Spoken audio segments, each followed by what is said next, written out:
जब हम वचन को लेते हैं, वचन में आगे बढ़ते हैं, हम हमारे जीवन में जो सबसे ज्यादा कमी है आज विश्वासियों में, वो क्या है आपको मालूम है? आप कहेंगे हमारी कमी हमें कैसे मालूम है ना? आज सबसे ज्यादा मसीहियों और विश्वासियों में जो दिक्कत है वो है शिकायत का। हमारा काम नहीं बनता, या हम जो चाहते वो नहीं होता, हमारे तरीके से जब हम नहीं उसको हासिल करते तो हम शिकायत करते हैं। और शिकायत करना हमारे जीवनों में एक आदत बन जाती है। ऐसे कुछ बात जो प्रभु के वचन में हम आज सीखेंगे, जो शिकायत करते हैं वो प्रभु से दूर होते हैं। अगर प्रभु के नजदीक होना है, प्रभु से और जुड़ना है, प्रभु से और पाना है, प्रभु को और जानना है, प्रभु से आशीष पाना है, तो हमने शिकायत करना बंद करना है। जब हम निकालेंगे, मेरे साथ आप निकालें निर्गमन की पुस्तक, उसके 16 अध्याय, निर्गमन की पुस्तक उसके 16 अध्याय 16, एक्सोडस चैप्टर 16।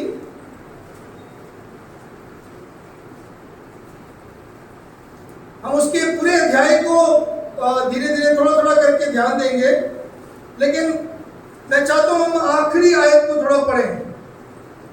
एक्सोडस चैप्टर 16, निर्गमन की पुस्तक 16 अध्याय 31, 32, 33 इस प्रकार लिखा है, और इजराइल के घर वालों ने उस वस्तु का नाम मन्ना रखा।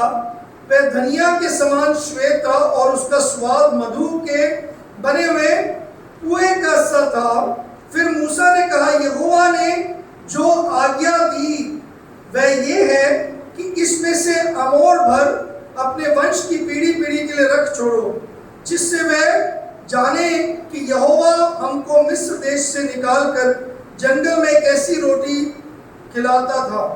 तब मूसा ने हारून से कहा, एक पात्र लेकर उसमें अमोर भर लेकर उसे यहोवा के आगे धर दे कि वह तुम्हारी पीढ़ी के लिए रखा रहे।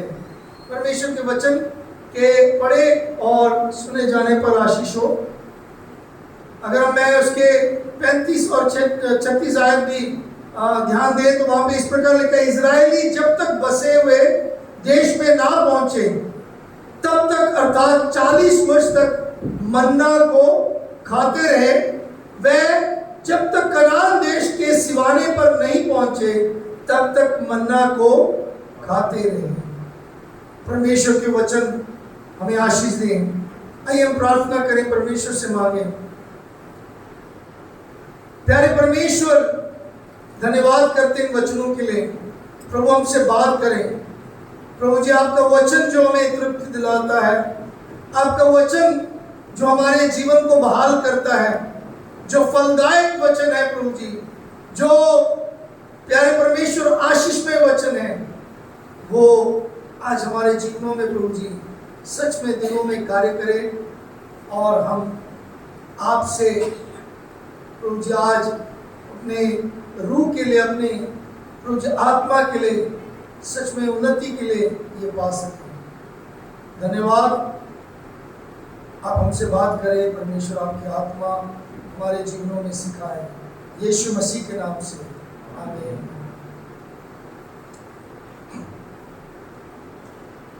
एक महीना बीत गया था, इजराइल मिस्र से निकल कर आए और मरुभूमि या फिर जंगल के सफर में थे। अगर निर्गमन 15 अध्याय देखें, वहां पे उनको एक समस्या रही। वो समस्या पानी की समस्या, हमें पानी नहीं मिल रहा। और फिर अभी 16 अध्याय में आए, अभी वो उनकी शिकायत है, अभी हम जंगल में हैं, अभी हम सफर कर रहे हैं, अभी हमारे पास खाना नहीं है। इजराइलियों को परमेश्वर ने फरो के बंधुआई से, परमेश्वर ने उस गुलामी में से उनको छुटकारा देकर इसलिए लेकर आया परमेश्वर के वायदे किए हुए देश में प्रवेश करेंगे। परमेश्वर ने जो उनको वायदा किया हुआ देश कनान देश है, वो केवल 11 दिन का सफर था। वो ज्यादा लंबा सफर नहीं था या ज्यादा दूरी नहीं थी उसकी, लेकिन उस वायदे किए हुए कनान देश में पहुंचने के लिए उनको 40 वर्ष लगे। मेरे प्रियो, वो कारण ये था क्यों 40 वर्ष लगे, क्योंकि वो शिकायत करते रहे। जिस सफर में वो यात्रा में निकले, वो यात्रा प्रभु ने कहा निकलने के लिए, और प्रभु ने जब कहा या प्रभु ने जब बुलाया, जैसे हम वचन में पढ़ते हैं, परमेश्वर का वायदा है, अगर उसने बुलाया है तो वो विश्वास योग्य है। परमेश्वर के ऊपर विश्वास करने वालों के लिए यह है कि जब हम परमेश्वर के ऊपर विश्वास करके उसके पीछे चलते हैं तो उसके वायदों को पूरा होते हुए देखते हैं हम। मेरे प्रियो, आज 80% लोग क्या कहते हैं, अपने जीवन की परेशानियों के बारे में बोलते हैं। 80% लोग मतलब 80% विश्वासियों की बात मैं कर रहा हूं। सबसे ज्यादा जब भी वो किसी पादरी से मिलते हैं, जब भी वो किसी चर्च में जाते हैं, अपनी समस्याएं बोलते हैं, अपने दुख भरी बातें में सुनाते हैं, अपने परेशानियों को हमेशा करते हैं। और ज्यादातर लोग इसलिए करते हैं क्योंकि वे प्रभु के उन कार्य को नहीं समझते। और आज मैं आपके सम्मुख बताना चाहता हूं, हमें प्रभु के नजदीक होना है। जितना हम शिकायत करेंगे, जितना हम इल्जाम लगाएंगे, जितना हम उसके बारे में हमेशा कंप्लेन करते रहेंगे, मेरे प्रिय, उतने हम परमेश्वर से दूर होते रहेंगे। सो प्रभु के वचन में आज हम सीखने पाएंगे कि शिकायत करने वाले कौन होते हैं, वो कैसे होते हैं। याद रखना, शिकायत करने वाले हमेशा कुछ ना कुछ शिकायत करने के लिए तैयार रहते हैं। यहाँ पे 1 से 3 आयतों में देखिए, निर्गमन 16 1 से 3 आयतें, एक्सोडस चैप्टर 16 वर्सेस 1 to 3, वहां पे थोड़ा ध्यान दीजिए। पहली बात, शिकायत करने वाले वो कुछ ना कुछ शिकायत करने के लिए ढूंढ निकालते हैं। Complainers always find something to complain. ये उनकी आदत बन गई है, कुछ ना कुछ निकालते हैं। क्या है? फिर एलिम से कूच करके इजराइलियों की सारी मंडली मिस्र देश से निकलने के महीने के दूसरे महीने के 15वें दिन को सीन नाम जंगल में, जो एलिम और सीने पर्वत के बीच में है, आ पहुंची। जंगल में इजराइलियों की सारी मंडली मूसा और हारून के विरुद्ध बकझक करने लगी। क्या करने लगे? और इजरायली उनसे कहने लगे कि जब हम मिस्र देश में मांस की हड्डियों के पास बैठकर मनमाना भोजन खाते थे, तब यदि हम यहोवा के हाथ से मार डाले भी जाते तो उत्तम वही था। पर तुम हमको इस जंगल में इसलिए निकाल ले आए हो कि इस सारे समाज को भूखे मार डालो।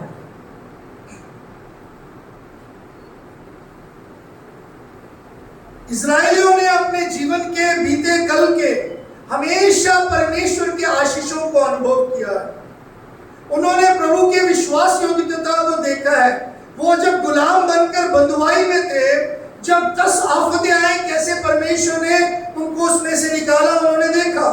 उसके बाद जब वो निकले मिस्र से, उस गुलामी में से जब बाहर निकले, तब उन्होंने इस परमेश्वर के बड़े आश्चर्य कार्य को देखा कि फिरौन की सेना उनके पीछा कर रहे और सामने लाल समुद्र है, उसमें से भी परमेश्वर ने मार्ग निकाला और वह उसमें से निकल कर आए।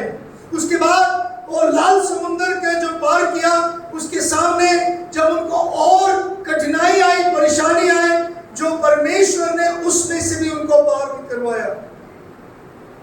हर एक परेशानी, हर मुश्किल, हर एक प्रति परमेश्वर विश्वास योग्य करके जब हम देखते हैं अपनी जिंदगी में, फिर भी हम शिकायत करते हैं जब अगले पड़ाव पर पहुंचते हैं, अगले कोई समस्या का सामना करते हैं। लेकिन कुछ लोगों की आदत हमेशा रहती है शिकायत करने, और विश्वासी बनने के बाद हमेशा वो इस बात को ध्यान नहीं देते कि मेरे परमेश्वर जो इतना विश्वास योग्य रहा है कि मुझे बचपन से लेकर अब तक मुझे चलाया, मेरे बुराई के समय पर भी जब मैं उसके प्रति विश्वास योग्य नहीं था, उसने मेरे प्रति विश्वास योग्य में मेरे जरूरत को पूरा किया, उसने मेरे जीवन को संभाला। आज सुबह जब प्रभु के दास भजन संहिता में से बोल रहे थे, मेरे प्रियो, मुझे और ज्यादा उस बात को ध्यान देने के लिए, इस बात पर जोर देने के लिए ध्यान आया कि वाकई में हम लोग जब शिकायत करते हैं, हम अपने परिस्थितियों को देखकर करते हैं। हम अपने जीवन में जब परेशानी आती है तब शिकायत करते हैं, और हम परमेश्वर के प्रति बड़बड़ाने लग जाते हैं, हम बकचक करने लग जाते हैं। याद रखना, जब हम मुश्किलें और परेशानियां का सामना करते हैं तभी हम दुख और शिकायत करने लग जाते हैं। एक बार की बात है, कुछ विद्यार्थी जो ग्रेजुएट हो चुके हैं, एलुमनाई बोलते हैं, एलुमनाई मतलब वो होता है जो पढ़ने वाले विद्यार्थी होते हैं, और वो एक सीनियर क्लास में चले गए, या मतलब मान लीजिए अभी कॉलेज है, पंजाब यूनिवर्सिटी या फिर कोई भी विद्यालय है, उस विद्यालय में कई साल पहले पढ़े हुए जो विद्यार्थी हैं वो इकट्ठे होते हैं। कई बार ऐसा एलुमनाई उसको बोलते हैं, जो पुराने पढ़े हुए बच्चे हैं। ऐसे चाहे हमारे स्कूल के बात ले लो, कॉलेज की बात ले लो, या किसी भी क्षेत्र में आप जब पढ़े हो ऐसी ले लो।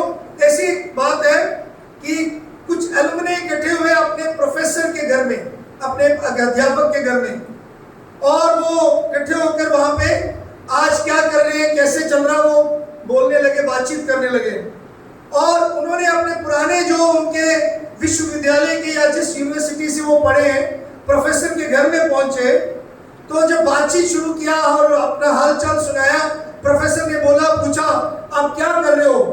उन्होंने सबने अपने अपने बारे में बताया, हम ये कर रहे हैं, हमने ये किया, ऐसा, हम अभी इस मुकाम पे है, मैंने शादी कर ली, मेरे इतने बच्चे हैं। मैं, एक जना बोल रहा मैं अभी अमेरिका जाने वाला हूँ, दूसरा बोला मेरे कनाडा का, मेरे वहाँ पे नौकरी लग गई, और तीसरा बोल रहा है कि मैंने अपने धंधा शुरू कर दिया, अपना कारोबार शुरू कर दिया, चौथा बोल रहा है कि मैंने अपने ये कर लिया। ऐसे करते करते जब बातचीत चलने लगे, थोड़ी देर बाद उनकी बातचीत जो है वो बदल गया, और वो धीरे धीरे अपने जीवन के दुख और परेशानियों के बारे में बोलने लगे। अरे मेरे परिवार में बच्चे होने के बाद कितने हम लोग दुखी हो गए, मेरी पत्नी शादी करने के बाद ऐसा हो गया, और ये नौकरी मेरे लिए मुश्किल कर दिया। और जब वो ऐसे बात करने लगे, प्रोफेसर ने एकदम वहां से उस जगह से उठने लगे, और लेकिन वो आपस में बातचीत कर रहे थे। प्रोफेसर ने अपने किचन में जाकर कॉफी बना के लेके आए, और उसके घर में जितने भी कॉफी के मग थे, कांच का मग था, बॉन चाइना का मग था, प्लास्टिक के कप थे, और कुछ महंगे कप भी थे जो काफी महंगा था, जो कम से कम 500-600 का एक कप था, वो लेके रख दिया। और कॉफी रखने के बाद सबने कॉफी को लेने के लिए सबको बोल दिया कि आप कॉफी लें, और इस प्रोफेसर ने बोला कि आप कॉफी पियो थोड़ी देर। तो जब कॉफी लेने की बात आई तो सबने अच्छा और कीमती जो एक्सपेंसिव कप है उसमें अपना कॉफी भरा, और उसके बाद कॉफी को हाथ में लिया और वो कॉफी पीने लगे। अब यहाँ पे प्रोफेसर थोड़ी देर रुक के प्रोफेसर वहां पे समझाने लगे कि आप सबने अच्छे और महंगे कपड़े, जो महंगे कप है वो लिए, और आपने जो सस्ते और प्लास्टिक और बड़े जो अच्छा नहीं लग रहा वो कप आपने छोड़ दिया। तो उन्होंने बोला लेकिन कॉफी में कोई टेस्ट में फर्क आया, कॉफी के स्वाद में क्या कोई फर्क आया? कहते नहीं। कह रहे ऐसे ही है जिंदगी, यही है जिंदगी। मेरे प्रियो, मैं आपको बताना चाहता हूं, हमारी जिंदगी कॉफी की तरह है।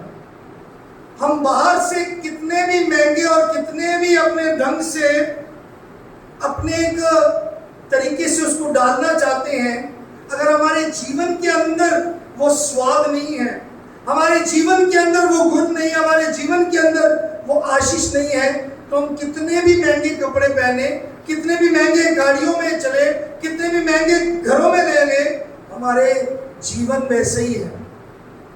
बाहर से कोई भी देखने से उसमें कोई फर्क नहीं पड़ता, जीवन अंदरूनी पता लगता है। मेरे प्रियो, कप तो एक ऐसा औजार है जिसमें कॉफी लिया जाता है, या ऐसा बर्तन है जिसमें कॉफी डाला गया है। मेरे प्रियो, कई बार हम बाहरी चीजों पर ज्यादा ध्यान देते हैं, इसलिए हम शिकायत करते हैं, इसलिए हम कंप्लेंट करते हैं, इसलिए हम बार बार बड़बड़ाते हैं, क्योंकि हमने दूसरों की बातों पर ध्यान दिया।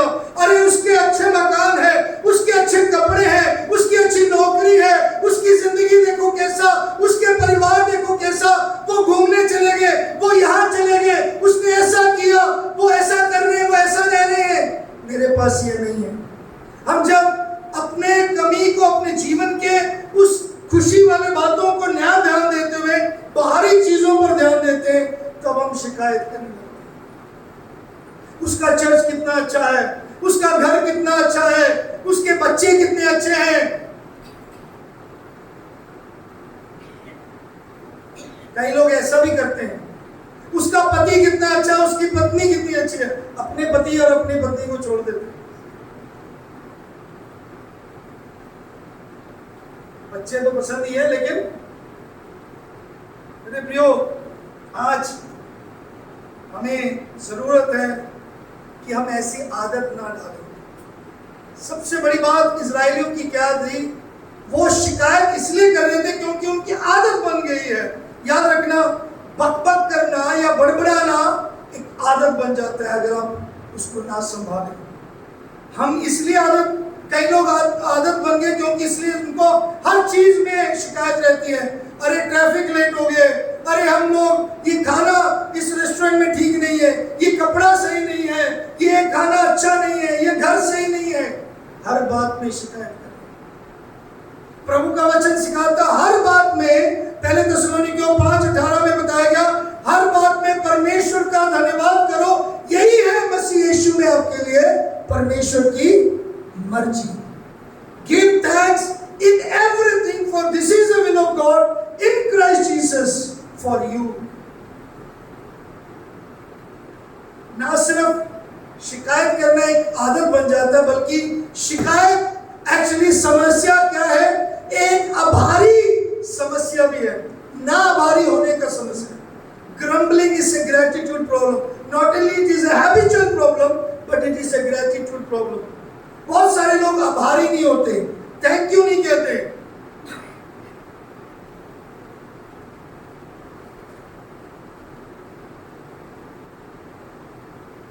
जब हम खबरें सुनते हैं, जब हम रोज सुबह उठते हैं और जब हम जीवन के पड़ाव पर आगे बढ़ते हैं, मेरे प्रियो, हम में से कितने लोग प्रभु के प्रति धन्यवादी होते हैं? हमारा ग्रेटिट्यूड, हम हमेशा, हमारे रवैया क्या रहता है कि हमेशा हमें सुख मिले, हमेशा हम खुश रहे, हमेशा हम खुशहाली को हासिल करें, हमेशा हमारे धन दौलत बढ़िया रहे और भरा रहे हमारा घर, तब हम अच्छे रहेंगे। शिकायत हम तब करते हैं जब हम दर्द का और दुख का सामना करते हैं, because that is our problem. वो हमारे ग्रेटिट्यूड का प्रॉब्लम है, हमारे रवैया का या हमारे आभारीपन के प्रॉब्लम है। याद रखो,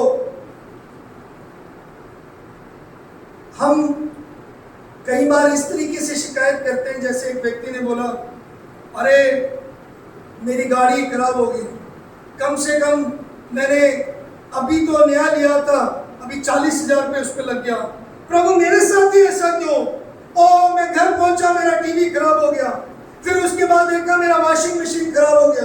ओ मेरी इस्त्री पेटी भी वो बिल्कुल जल गई है।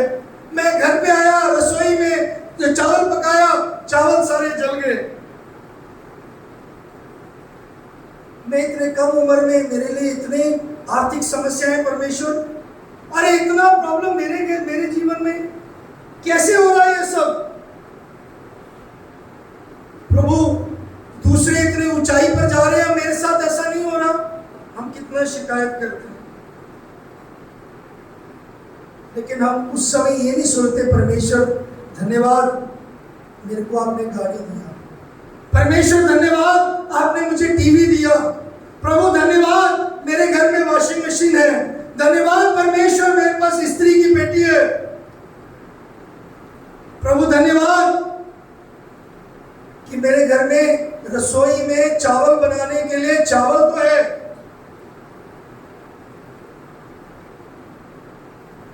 लेकिन हम हमेशा अपने आभारीपन में इतने बुरे बन जाते हैं, प्रभु मैं ही क्यों, प्रभु मेरे साथ ही क्यों, प्रभु मेरे लिए क्यों, ये दुख मेरे ऊपर क्यों आया, ये पहाड़ मेरे पर क्यों टूटा, मेरे घर में ऐसी प्रॉब्लम क्यों। आप में से कितने लोग धन्यवाद करते हैं कि आपकी जिंदगी के लिए हाँ परमेश्वर धन्यवाद है। परमेश्वर आपने कभी कंप्लेंट किया मुझे चंडीगढ़ में क्यों रखा, कंप्लेंट किया? आप क्यों नहीं प्रेयर करते प्रभु मुझे गांव में वो छत्तीसगढ़ के जंगल में रहता तो मैं अच्छा था प्रभु? कितने लोगों ने बोला? नहीं बोला। आप में से कितने लोगों ने बोला अरे अच्छा हो गया मैं इस घर में हूं, मेरे को कम से कम दाल रोटी मिल रहा है। अरे कई लोग तो भीख भी मांग रहे हैं, कई लोग झोपड़ियों में रह रहे हैं, हफ्ते में अंडा और चिकन तो खाते हैं।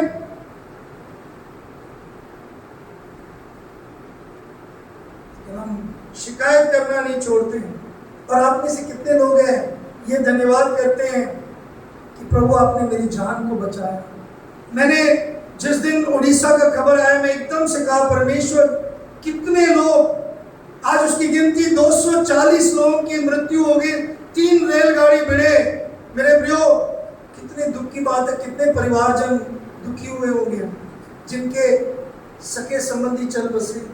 मणिपुर में आज भी लोग मुश्किल में, परेशानी में। कल मैं शिमला में था, वहां पे एक परिवार हमारे संग थे, बता रहे थे वहां पे उनको प्याज मिल रहा है 165 रुपए किलो और उनको मिल भी नहीं रहा, पेट्रोल नहीं मिल रहा उनको। मतलब कई लोग वहां पे बहुत मुश्किल हालात में हैं। आप लेकिन अच्छा सब कुछ मिलने के बाद भी आप शिकायत करते हैं। आपके चेहरे ऐसे दिखते हैं जैसे आपके ऊपर सारा बोझ आपके ऊपर। आप कभी खुशी से प्रभु की आराधना करने नहीं आते। मेरे प्रियो मैं आपको बताना चाहता हूं प्रभु के प्रति धन्यवादी हो। ना सिर्फ बड़बड़ाना एक ग्रेटिट्यूड प्रॉब्लम है, बल्कि वो एक हमारे नजरिया का भी समस्या है। हमारे दृष्टिकोण, हम किस प्रकार जीवन को समेटते हैं, किस प्रकार मसीह को समेटते, किस प्रकार परमेश्वर पर विश्वासी होने को समेटते, वो भी एक समस्या है शिकायत का। यहाँ पे देखो इजरायलियों ने क्या किया, वो कह रहे हैं, देखो दूसरी आयत में उन्होंने क्या बोला, इजरायलियों ने जंगल में इजरायलियों की सारी मंडली मूसा और हारून के विरुद्ध बकझक करने लगे और इजरायली उनसे कहने लगे जब हम मिस्र देश में मांस की हड्डियों के पास बैठकर मनमाना भोजन खाते थे। कितने झूठ बोलते हैं। ऐसे वो मनमाना भोजन कहाँ, गुलाम बनकर मनमाना भोजन कहाँ मिलता उनको। हम में से कई लोग ऐसे ही करते हैं। अच्छा है प्रभु वो पुरानी जिंदगी, अच्छा प्रभु वो वैसे घर में रहना, गांव में रहना ठीक है। शिकायत करते हैं हम लोग।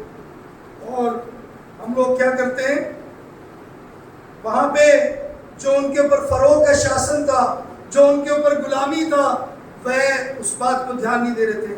ना सिर्फ ये बात बकबक करना पहले मैंने बताया बकबक करना या शिकायत करना क्या समस्या है। पहली समस्या क्या, क्यों है ये शिकायत करना समस्या? बकबक करना एक आदत बन गया है, कईयों की आदत है। दूसरा, ये हमारे रवैया मतलब ये अंदर की दिल की बात को बताता है कि वाकई हमारा ग्रेटिट्यूड या हम वाकई में एक धन्यवादी हृदय है कि नहीं। तीसरी बात क्या है, अभी हमने क्या सीखा था, बकबक करना क्या समस्या है? हमारे दृष्टिकोण की समस्या, हम किस तरीके देखते हैं। और आखिरी बात, बकबक करना एक जल्दी से फैलने वाली बीमारी भी है। शिकायत करना जल्दी से फैलने वाली बीमारी है। अगर परिवार में एक बच्चा शिकायत करता है या माँ बाप शिकायत करते हैं तो बच्चे भी शिकायत करते हैं। अगर कलीसिया में आप शिकायत करोगे तो आपके साथ में बैठे वो भी शिकायत करें। यहाँ पे देखो चौथी आयत में क्या लिखा है, तब यहोवा ने मूसा से कहा, देखो मैं तुम लोगों के लिए आकाश से भोजन वस्तु बरसाऊंगा और ये लोग प्रतिदिन बाहर जाकर प्रतिदिन का भोजन इकट्ठा करेंगे। इसमें से मैं उनकी परीक्षा करूंगा कि ये मेरी व्यवस्था पर चलेंगे कि नहीं। और वहां पे एक बात देख सकते हैं, उससे जब परमेश्वर बोलते हैं कि मैं तुम्हारे लिए रास्ता खोलूंगा, मैं तुम्हारे लिए प्रबंध करूंगा, जब उस बात को देखते हैं वो परमेश्वर एक वायदा कर रहे हैं कि, और वो कह रहे हैं कि मैं परखूंगा। और दूसरी आयत को देखो, जंगल में इस्राएलियों की सारी मंडली मूसा और हारून के विरुद्ध भक्षक करने लगी। सारी मंडली, एक जन नहीं, एक घराना नहीं, लेकिन सारी मंडली करने लगी। मेरे प्रियो, याद रखो, थोड़े जन शुरू करते हैं और ज्यादा बढ़ जाता है। ये जो बकबक करना, ये बड़बड़ाना, ये शिकायत करना, याद रखना, एक कलीसिया में नहीं होनी चाहिए, एक परिवार में नहीं होने चाहिए। हमारे परिवार के जिंदगियों में हम ध्यान रखें, हम धन्यवादी रहें, हम प्रभु की स्तुति प्रशंसा करने वाले हो सके। और दूसरी बात मैं आपके सम्मुख रखना का चाहता हूं कि जो शिकायत करने वाले हैं वो जो परमेश्वर के सामने अपने परीक्षा में हार जाते हैं।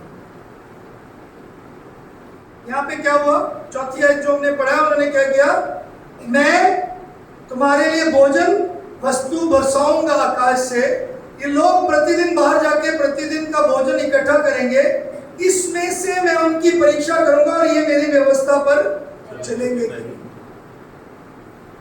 प्रभु को मालूम है कि ये पहले हार चुके हैं और ये हारे हुए लोग ही शिकायत कर रहे हैं। याद रखना, अगर आप शिकायत कर रहे हो इसका मतलब आप प्रभु में हारे हुए हैं। अगर आपने प्रभु में आप जीते हुए हैं तो आप शिकायत नहीं करेंगे। यहाँ पे परमेश्वर उनको बोल रहे, प्रतिदिन का मैं तुम्हें मन्ना दूंगा, प्रतिदिन का मैं तुम्हें भोजन दूंगा, प्रतिदिन का मैं तुम्हें आकाश से वस्तु तुम्हारे खाने के लिए सामग्री में बरसाऊंगा। शिकायत ना करें, परमेश्वर के नजदीक बने। तो क्या है, शिकायत करने वाले हमेशा कुछ ना कुछ शिकायत करने के लिए ढूंढते हैं। दूसरी बात, शिकायत करने वाले अपने इम्तिहान में, अपने परीक्षा में प्रभु के सामने हार चुके हैं। और शिकायत करने वाले एक और काम करते हैं, वो शिकायत अपनी परिस्थिति का शिकायत किसी और पर इल्जाम लगाते हैं। यह भी एक खूबी है शिकायत करने वाले, इल्जाम किसी और पर लगाते हैं। आरंभ से ही आया है। आदम हवा को जब परमेश्वर ने बनाया, परमेश्वर के प्रति उन्होंने कभी भी शिकायत नहीं किया कि आपने हमें इतने बड़े भार पे रखा, सब जीव जंतुओं के हमें मालिक बनाया, हमें बनाकर हम नंगे हैं। उन्होंने शिकायत नहीं किया। लेकिन जब पाप आया, जब उन्होंने पाप किया, तब से उन्होंने शिकायत करना शुरू किया। क्या सबसे पहले शिकायत, और शिकायत भी क्या, उन्होंने शिकायत में इल्जाम लगाया। आज भी बहुत सारे इल्जाम लगाते हैं। शिकायत करने वाले हमेशा इल्जाम लगाए। याद रखना ये खूबी को। उन्होंने किसके ऊपर इल्जाम लगाया? 6 से 8 आयतों में देखो, उन्होंने मूसा और हारून ने सारे इस्राएलियों से कहा, सांझ को तुम जान लोगे कि तुम तुमको मिस्र देश से निकाल ले आया और वो यहोवा है, और भोर को तुम्हें यहोवा का तेज देख पड़ेगा, क्योंकि तुम जो यहोवा पर बुड़बुड़ाते हो उसे ये सुनता है कि हम क्या है और हम पर बुड़बुड़ाते हो। फिर मूसा ने कहा, ये तब होगा जब यहोवा सांझ को तुम्हें खाने के लिए मांस और भोर को मनमानी रोटी देगा, क्योंकि तुम जो उस पर बुड़बुड़ाते हो और उससे वो सुनता है हम क्या है। तुम्हारा बुड़बुड़ाना हम पर नहीं, यहोवा ही पर होता है।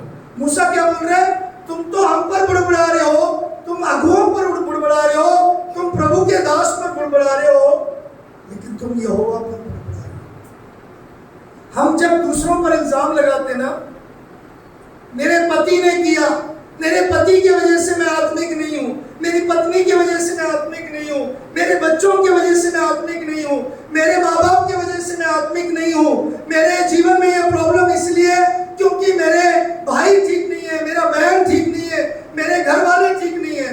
जब हम ऐसी शिकायत करते हैं मेरे प्रियो, तब हम क्या करते हैं? हम इल्जाम लगाते हैं। हम याद रखें, हम दूसरों के ऊपर नहीं इल्जाम लगा रहे हैं, परमेश्वर पर इल्जाम। हम किसका विरोध कर रहे हैं? परमेश्वर का विरोध कर रहे हैं। हम इंसान का विरोध नहीं कर रहे हैं, हम परमेश्वर का विरोध कर रहे हैं। और एक और बात इसके 15 से 17 आयत में भी देखेंगे, वहां पे क्या है? जो कंप्लेनर से, जो शिकायत करने वाले हैं, वो कभी भी क्या है? जो उनको मिला है उससे वो संतुष्ट नहीं, जो उनको मिला है उससे वो संतुष्ट नहीं। मेरे प्रियो, उनको क्या मिला है? वहां पे देख सकते हैं, ये देखकर इजरायली जो ना जानते थे कि ये क्या वस्तु है, सो आपस में कहने लगे, ये तो मन्ना है। तब मूसा ने उनसे कहा, यही तो वही भोजन वस्तु है जिसे यहोवा ने तुम्हें खाने के लिए देता है। जो आज्ञा यहोवा ने दी है वो ये है कि तुम उसमें से अपने खाने की योग्य बटोरा करना, अर्थात अपने अपने प्राणियों की गिनती के अनुसार प्रति मनुष्य के पीछे एक एक अमोर बटोरना। जिसके डेरे में जितने हो वह उन्हीं भर के लिए बटोरा करें। इस्राएलियों ने वैसे ही किया, किसी ने अधिक और किसी ने थोड़ा बटोरा। मेरे प्रियो, यहाँ पे 16 आयत में हम देख सकते हैं, उनको एक खास निर्देश दिया गया था कैसे इसको बटोरना, कैसे इसको हासिल करना, जो प्रभु ने मन्ना दिया। इसलिए कुछ लोगों ने क्या किया? ज्यादा बटोर लिया। शायद हम जंगल में मर जाएंगे, शायद हम भूखे रह जाएंगे, पता नहीं प्रभु कल देगा कि नहीं। हम लोग भी जीवन में ऐसे ही करते हैं। प्रभु परमेश्वर ने जो नमूनेदार प्रार्थना सिखाया चेलों को, उसमें दिखाया, उसमें वाकई में यही सिखाया, और प्रभु ने चेलों को यही कहा, ऐसी ही प्रार्थना करें। क्या है? प्रभु परमेश्वर हमें रोज की रोटी देना, कल की रोटी नहीं बोलना। बासी रोटी प्रभु आपको देना नहीं चाहता। प्रभु हमारे रोज के जीवन भर के कार्य को प्रभु आशीष देना। हम सुबह उठते हैं, हम कल की चिंता करते ना कि आज की चिंता करें। यह हम विश्वासियों की प्रॉब्लम है, हम मसीहों की यह तकलीफ है। हम क्या खाएंगे, क्या पिएंगे और क्या पहनेंगे, ये सबसे ज्यादा चिंता करते हैं। इसलिए प्रभु यीशु मसीह ने बोला, आकाश के पंछियों को देखो, ना तो वो बोते हैं ना काटते हैं, फिर भी स्वर्गीय परमेश्वर उनको खिलाता, तुम तो उनसे भी हाउ ग्रेट वी आर और हाउ प्रेशियस वी आर। हम कितने बहुमूल्य हैं, इस बात को हमें समझना बहुत जरूरी है। मेरे प्रियो, उनको क्या बोला? अगर वो अनुमान लगाए, मिलियन टन वो एनुअली इकट्ठा कर सकते हैं, इतना प्रभु ने दिया। और प्रभु ने 35 आयत में हम देख सकते हैं, प्रभु ने उनको 40 वर्ष तक इतना बढ़िया मन्ना खिलाते रहे। मन्ना के बारे में हमने पढ़ा है शुरुआत आयत में, कितना स्वादिष्ट और कितना बढ़िया खाना है वो। लेकिन इजरायली उसके बारे में भी बड़बड़ाते थे, उसमें भी संतुष्ट नहीं थे। मेरे प्रियो, आज मसीह लोग प्रभु को पाने के बाद भी संतुष्ट नहीं है, आज परमेश्वर के पास आने के बाद भी संतुष्ट नहीं है। मेरे साथ जल्दी से निकालें एक आयत, फिलिपियों की पत्री। शिकायत करने वालों के प्रति परमेश्वर का वचन हमें क्या सिखाता है, इसकी क्वालिटी सेकर, लेकिन जल्दी से जल्दी हम सीखेंगे। फिलिपियों की पत्री उसके दूसरे अध्याय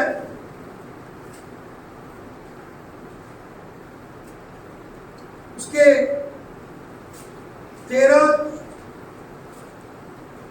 12, 13, 14, 15 ऐसे लिखा है। Philippians chapter 2 verses 12 onwards. So हे मेरे भाइयों, हे मेरे प्यारों, जिस प्रकार तुम सदा से आज्ञा मानते आए हो, वैसे ही अब भी ना केवल मेरे साथ रहते हुए पर विशेष करके अब मेरे दूर होने पर भी डरते और कांपते हुए अपने अपने उद्धार का कार्य पूरा करते जाओ।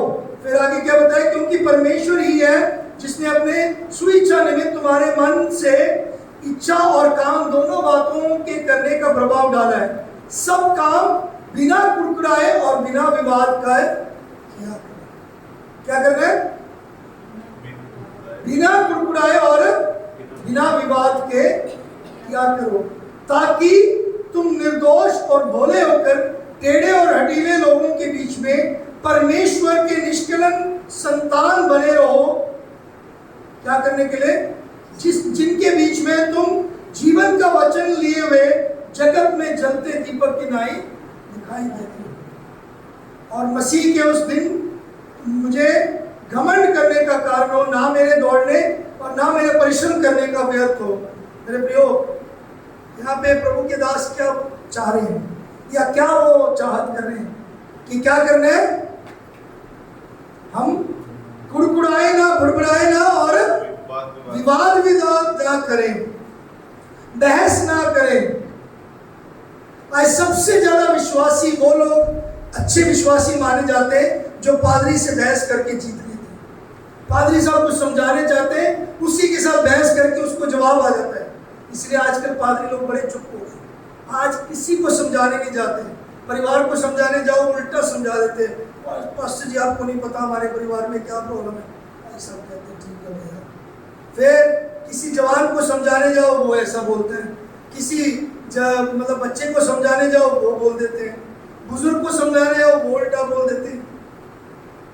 आज प्रॉब्लम ये है कि सब लोग वाद विवाद करना चाहते हैं, अपने पक्ष रखना चाहते हैं। याद रखना, जो अपनी सफाई पेश करता है वो कभी भी सुधरना नहीं चाहता। जो अपनी सफाई पेश करता है गलती के बावजूद भी कभी सुधरना नहीं चाहता। इसको लिख लेना, कभी कभी कोटेशंस आते हैं। Those who make excuses, they are never want to get right in their life, want to change in their life.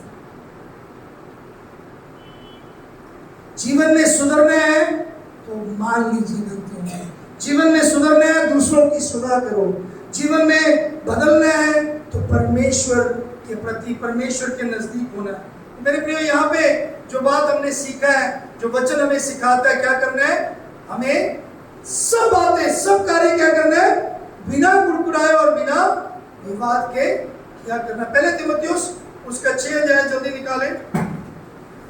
आपकी आराधना कैसे प्रभु कबूल करता है, पहले तीमुथियुस उसका 6 अध्याय और 6 आयत में क्या लिखा है। पर संतोष सहित भक्ति बड़ी कमाई है। क्या है, पर संतोष सहित भक्ति बड़ी कमाई है। क्या कमाई है, संतोष। संतोष का मतलब तृप्ति। अगर आप भक्ति कर रहे हो, अगर आप प्रभु की आराधना कर रहे हो, अगर आप विश्वासी हो, प्रभु के पीछे चल रहे हो, तो आपके अंदर तृप्ति होनी चाहिए, संतुष्टि होनी चाहिए। मेरे प्रियो, प्रॉब्लम क्या है, हम लोग परमेश्वर के ऊपर इंतजार नहीं करते, विश्वास नहीं करते कि परमेश्वर आप मुझे रोटी देंगे, आप मुझे खिलाएंगे। नहीं, हमारा भरोसा इंसान दुनिया के ऊपर चले जाता है, तब हम शिकायत करते हैं। याद रखना, we complain because we don't trust the god. सबसे मुख्य बात क्या है, हम परमेश्वर पर विश्वास नहीं करते। फिलिपियों की पत्री में जो हमने पढ़ा है उस आयत को, उसमें एक बात सीखने के लिए है, सब मतलब जरूरी बातें 2-3 है उसमें। पहली बात यह है, मसीहों को कभी भी शिकायत नहीं करना, कभी भी वाद विवाद नहीं करना, बल्कि परमेश्वर की आज्ञा को मानना है। क्या करना? परमेश्वर की आज्ञा को मानना। प्रभु की आज्ञाएं सरल है, प्रभु की आज्ञाएं सरल है, बहुत आसान है, कोई कठिन नहीं है। विश्वास करना कोई बड़ी बात नहीं है, लेकिन आप लोगों को बोला जाए कि विश्वास करो, मोमबत्तियां लेके आओ, अगले संडे लेके आएंगे, आटा लेके आओ, ले आओगे आप, नाक रगड़ने के लिए बोलो आप रगड़ोगे, लेकिन विश्वास करने के लिए बोला, पहाड़ चढ़ो, वो चढ़ने के लिए तैयार है, डुबकी लगाओ, नहा के आओ, वो भी करोगे, बपतिस्मा लेना बड़ा मुश्किल है। आज्ञा मानो परमेश्वर का, शिकायत ना करो, मतलब उसके सामने बहस मत करो, उसने जो बोला वैसे ही करो। उसको मेरे प्रियो बड़बड़ाना नहीं। हम जब भी बहस करते, वाद विवाद करते, इसका मतलब यह है कि हमें पसंद नहीं आया, हम जानबूझकर कहते हैं कि मुझे समझ नहीं आया। आपको समझ सब कुछ आता है, आपको पता है क्या है बपतिस्मा, आपको पता है क्या है विश्वास करना, आपको पता है क्या प्रभु के पीछे चलना, लेकिन आप जानबूझकर करते हैं, आप वाद विवाद करते हैं। मेरे प्रियो, ना सिर्फ ये बात, बल्कि हमें क्या करना चाहिए, दूसरी बात फिलिपियों की पत्री में हम सीखते हैं, क्या है कि हम परमेश्वर में बढ़ते जाएं। 15 आयत में लिखा है 2 के 15 में, फिलिपियों 2 के 15 में, कि जो है हम क्या करें, ताकि तुम निर्दोष और भोले होकर टेढ़े और हठीले लोगों के बीच में परमेश्वर के निष्कलंक संतान बने रहो। मतलब आप अगर बड़बड़ाएंगे नहीं, आप अगर कुड़कुड़ाएंगे नहीं, अगर आप वाद विवाद नहीं करेंगे, तभी हम भक्ति से आगे बढ़ेंगे, तभी आप प्रभु में बने रहेंगे। आप बड़बड़ाते रहेंगे, शिकायत करते रहेंगे, आप नहीं बढ़ पाएंगे। दूसरी बात, अगर आप शिकायत नहीं करेंगे, अगर आप वाद विवाद नहीं करेंगे, तभी आप विश्वासियों के लिए गवाही दे पाएंगे। अविश्वासियों के प्रति तभी आप एक नमूना बन सकते हो। वहां पे लिखा है, क्या लिखा है वहां पे 15 आयत के आखिर में, मतलब उसकी आखिरी आयत में जो ब्रैकेट में दिया हिंदी में, लेकिन इंग्लिश में तो साफ लिखा है कि जिनके बीच में तुम जीवन के वचन लिए हुए जगत में जलते दीपक की नाई शाइनिंग लाइट्स।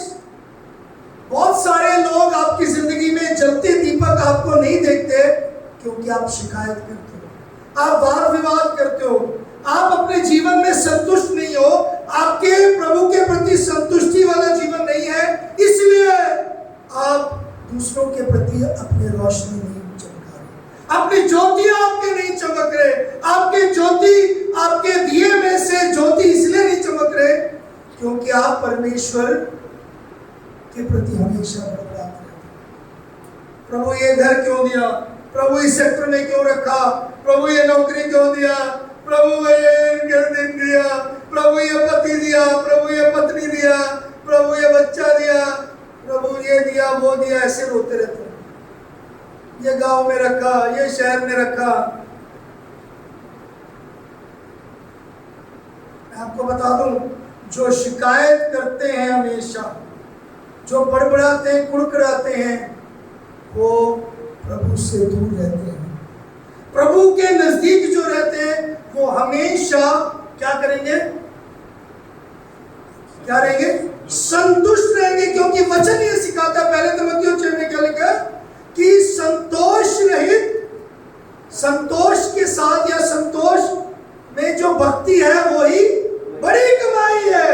अगर बड़ा कमाई मतलब बहुत बड़ी बात आपने देखना है, वो संतोष के साथ, तृप्ति के साथ भक्ति करो कि हाँ प्रभु मैं धन्यवाद करता हूँ कि आपने मुझे ये जीवन दिया, धन्यवाद प्रभु आपने मेरे प्राण को बचाया, प्रभु धन्यवाद मैं स्वस्थ हड्डा कट्टा हूँ, या प्रभु धन्यवाद मेरे आंखें हैं, धन्यवाद मुझे हाथ दिए हैं, धन्यवाद मुझे पैर दिए हैं, धन्यवाद मैं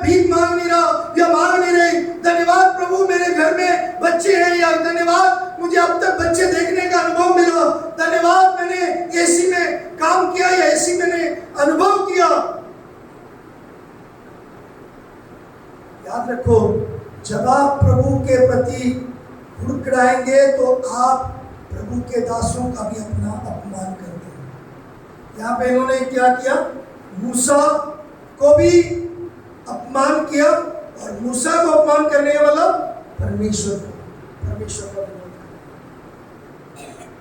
आप और मैं कितना परमेश्वर का अपमान करते हैं, अपने जीवनों में परख कर देखो, जान के देखो। और मैं एक सुंदर और संतुष्ट बात मैंने उस वचन में सीखा, फिलिपियों 2 नीचे के आयतों में।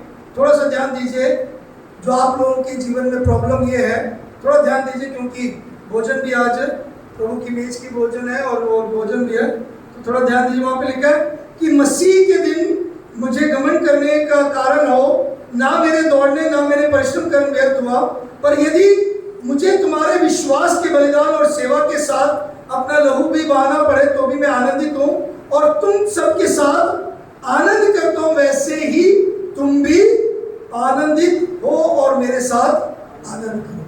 4 बारी आनंद की बात कही है, और सिर्फ बाइबल मसीहों के लिए आनंद की बात कही है, बाकी सब जगह पर खुशी है।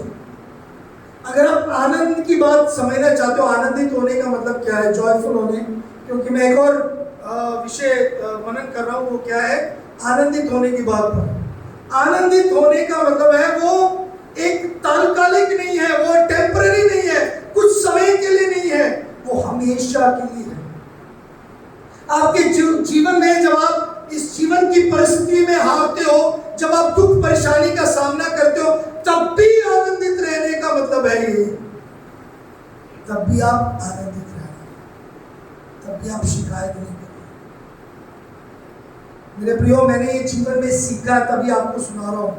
मैंने ये जीवन में किया है या कर रहा हूँ, इसलिए मैं आपको ये बता रहा हूँ। और मैं जिस दावे के साथ या जिस जोश के साथ ये सिखा रहा हूँ, बता रहा हूँ, ये इसलिए क्योंकि परमेश्वर ने सिखाया, कभी भी शिकायत ना करो।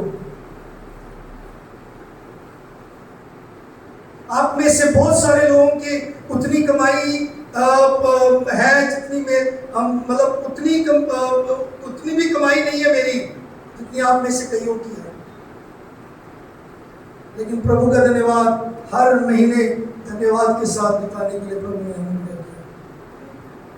आप लोग अपने अपने घरों में रहते हो, हम किराए के घर में रहते हैं, प्रभु का धन्यवाद, फिर भी संतुष्ट खुशी से रहने के लिए प्रभु ने सहायता की।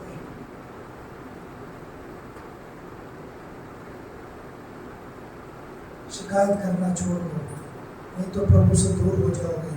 If you complain, you are going away from God. And if you get closer to God, you will not complain. अगर आप प्रभु के नजदीकी में बढ़ रहे हो, तो आप बिल्कुल शिकायत नहीं करोगे, बिल्कुल अपने दुख और मुसीबत को रोते हुए नहीं सुनाओगे, अपने क्लेशों को दुख भर के नहीं सुनाओगे। मेरे प्रियो, परमेश्वर की महिमा हमारे जीवनों से उड़े पाए, तो हमें परमेश्वर ने आज सिखाया है, हम हर परिस्थिति में प्रभु का धन्यवाद करें। तो याद रखना, हमें हर जरूरत के लिए किसकी ओर देखना है? परमेश्वर की ओर। और कब देखना है? कब देखना है? प्रतिदिन, every day we have to look unto the lord. प्रतिदिन प्रभु की ओर देखना है। और याद रखना, प्रभु की ओर देखेंगे तभी हम अपने जीवन में क्या मिलेगा? हाँ जी, प्रभु क्या देगा? आसमान से मन्ना देगा, और वो हमारे जीवन को बहाल करेगा। यूहन्ना रचित सुसमाचार उसके 6 अध्याय में बताया गया, यीशु मसीह कहते हैं, मैं जीवन की रोटी हूं। आज हम जिस्मानी रोटी के लिए बहुत संघर्ष कर रहे हैं, लेकिन अगर जिसने भी यीशु मसीह जो जीवन की रोटी उसको खाया है, वो कभी भूखा नहीं रहता, वो कभी प्यासा नहीं रहता, वो हमेशा तृप्त रहता है। उसको बोलते हैं, उस तृप्ति को बोलते हैं जो प्रभु के अति बड़े कमाई है।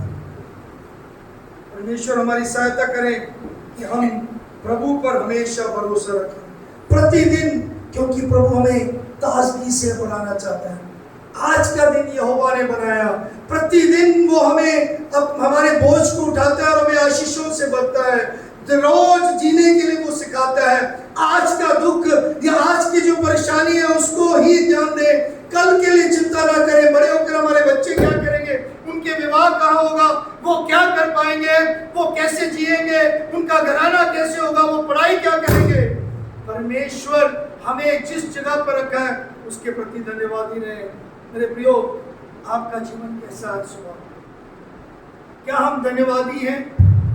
क्या हम सचमुच प्रभु के प्रति बहुत ज्यादा कृतज्ञ हैं कि प्रभु ने हमारे प्रार्थनाओं को सुना, प्रभु ने हमें जीवित रखा, प्रभु ने हमें संभाला, प्रभु ने हमें दुर्घटना से बचाया, प्रभु ने हमें अकाल पड़ने से बचाया, हमारे ऊपर भूकंप आने से प्रभु ने बचाया। हम आज बाढ़ में नहीं है, आज हम दुविधा में नहीं, आज हम भीख नहीं मांग रहे, इसलिए हम प्रभु के प्रति धन्यवादी हैं। शिकायत करना छोड़ दीजिए, नहीं तो जहां पे 11 दिन में पहुंचना था वहां पे 40 साल लगे। परमेश्वर हमें यहाँ पे सिखा रहा है।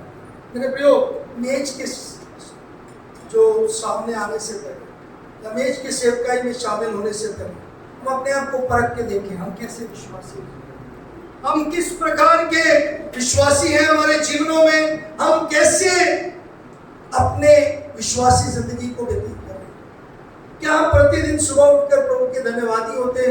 प्रभु सचमुच मैं इस योग्य नहीं थी या मैं योग्य नहीं था कि मेरे घर में मेरा बच्चा खुश है, मेरे घर में एटलीस्ट मैं जीवित तो हूं। आपके पास जो नहीं है उसके लिए मत रोइए, जो है उसके लिए धन्यवादी हो जाए। Let's be thankful. प्रभु के प्रति धन्यवाद। क्या सीखा हमने? प्रभु ही है जो हमारी जरूरतों को पूरा करता है और वो प्रतिदिन करता है, और जब हम प्रतिदिन उससे पाते हैं वो हमारी भलाई और हमारी हिम्मत के लिए होता है। हमारी भलाई और हमारे हिम्मत के लिए, हमें ताजगी देने के लिए होता है, हमें वो आगे बढ़ाने के लिए होता है। उसके जो अनुग्रह है जो हमारे लिए प्रतिदिन है वो हमारे लिए काफी है, हमारे जीवनों के लिए। परमेश्वर को वचन सिखाता है सब बातें मिलकर भलाई को उत्पन्न करती है। जो उसने अपने प्रिय जनों के लिए रखा है, जो उस पर विश्वास करते हैं, वो किसी आंख ने नहीं देखा, किसी कान ने नहीं सुना, किसी हृदय में भी नहीं ये सोच आया कि परमेश्वर अपने प्रेम करने वालों के लिए क्या रखा है। आज परमेश्वर आपसे इतना प्रेम करता है कि वह प्रतिदिन आपको चलाता है। आज वो आपको इधर इसलिए लेके आया कि आप उसको समझो, उसको पूरी महिमा, उसकी प्रशंसा करो, उसको पूरा धन्यवाद दो, सारे मन से, पूरे प्राण से आप उसका धन्यवाद करो, संपूर्ण मन से उसका धन्यवाद करो, क्योंकि उसने हमारी जरूरत